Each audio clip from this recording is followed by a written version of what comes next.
ত্রয়োদশ জাতীয় সংসদ নির্বাচনে ব্রাহ্মণবাড়িয়া ২ আসনে স্বতন্ত্র প্রার্থী হিসাবে প্রতিদ্বন্দ্বিতা করে হাঁস প্রতীকে বিজয়ী হয়েছেন ব্যারিস্টার রুমিন ফারহানা। তিনি ১,১৮,৫৪৭ ভোট পেয়েছেন।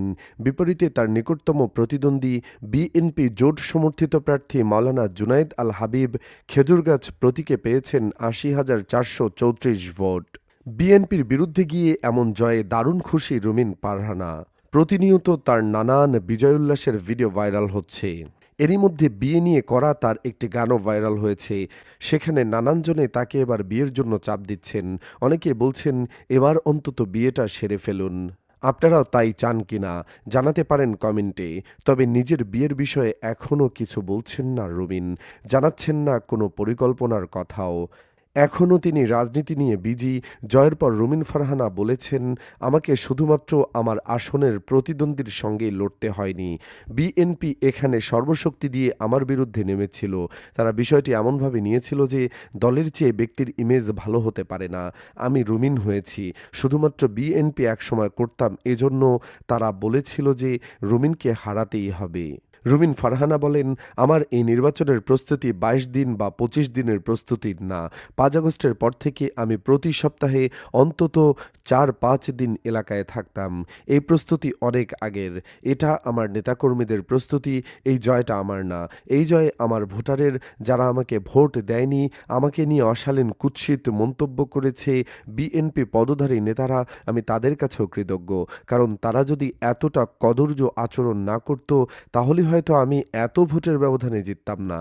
মানুষ ব্যালটে তাদের সমস্ত অন্যায়, অবিচার ও অকৃতজ্ঞতার জবাব দিয়ে দিয়েছে। বিএনপির কার্যক্রমে ক্ষোভ জানিয়ে রুমিন ফারহানা আরও বলেন, বিএনপির আন্দোলন সংগ্রাম ছিল ভোটের অধিকারের জন্য, সুষ্ঠু নিরপেক্ষ নির্বাচনের জন্য। সেই আন্দোলনের আমিও শরিক ছিলাম। কিন্তু দলের ১৮ মাসের কার্যক্রমে আমরা দেখেছি কি করে মানুষের কাছ থেকে পয়সা আদায় করা হয়, কি করে জুলুম করা যায়, কি করে জমি ব্যবসা দখল করা হয়, কি করে চাঁদাবাজি করা যায়। আমি কি সেগুলোর সঙ্গী হব? তা তো নয় নিশ্চয়ই।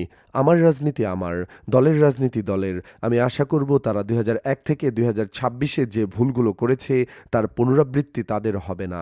গত ১.৫ বছর যারা মানুষকে নানা রকমভাবে বিরক্ত করেছে সেটার পুনরাবৃত্তি হবে না, এতটুকু আশা আমার থাকবে।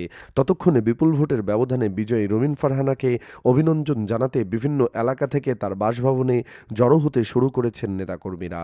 এই নেতাকর্মীদের কয়েকজনের সঙ্গে আমাদের কথা হলো। এর আগে ২ দিনে বিভিন্ন পেশাজীবী মানুষের সঙ্গে কথা হয়। তাতে বোঝা গেল মোটা দাগে ৪টি কারণে বড় জয় পেয়েছেন রুমিন ফারহানা। প্রথমত, সৎ ও সাহসী নেতৃত্বের কারণে সাধারণ মানুষ, বিশেষ করে নারী ভোটারদের অকুণ্ঠ সমর্থন পেয়েছেন তিনি। নির্বাচনী প্রচারে যেখানেই সভা বা উঠোন বৈঠক করেছেন সেখানেই নারীদের স্বতঃস্ফূর্ত অংশগ্রহণ ছিল। ভোটের দিন বিভিন্ন কেন্দ্রে ঘুরে নারী ভোটারদের উপস্থিতি ছিল চোখে পড়ার মতো।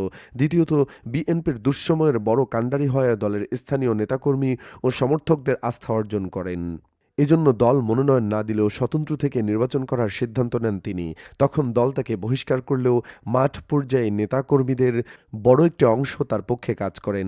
তৃতীয়ত, গত ১.৫ বছরে স্থানীয় আওয়ামী লীগের নেতাকর্মীরা হয়রানিমূলক মামলায় এলাকা ছাড়া। বিএনপির নেতাকর্মীদের কারো কারো বিরুদ্ধে মামলা বাণিজ্য ও চাঁদাবাজির অভিযোগও আছে। ফলে রুমিন ফারহানা আওয়ামী লীগ নেতাকর্মীদের নীরব সমর্থন পেয়েছেন। তারা নিজেরা ভোট দিতে না গেলেও পরিবার পরিজনকে পাঠিয়েছেন। চতুর্থত, বিএনপি জোটের প্রার্থী তেমন কোনো প্রতিশ্রুতি না দিলেও রাস্তাঘাটের উন্নয়ন, গ্যাস সংযোগ, শিক্ষা ও স্বাস্থ্যসেবা উন্নত করার প্রতিশ্রুতি দিয়েছেন রুমিন ফারহানা। এতে করে ভোটাররা আশাবাদী হয়েছেন। এছাড়া রাজনৈতিক পরিবারে বেড়ে ওঠা রুমিন ফারহানার পৈতৃক বাড়ি এই আসনে। তবে বিএনপি জোটের প্রার্থীর পৈতৃক বাড়ি ব্রাহ্মণবাড়িয়ার অন্য আসনে।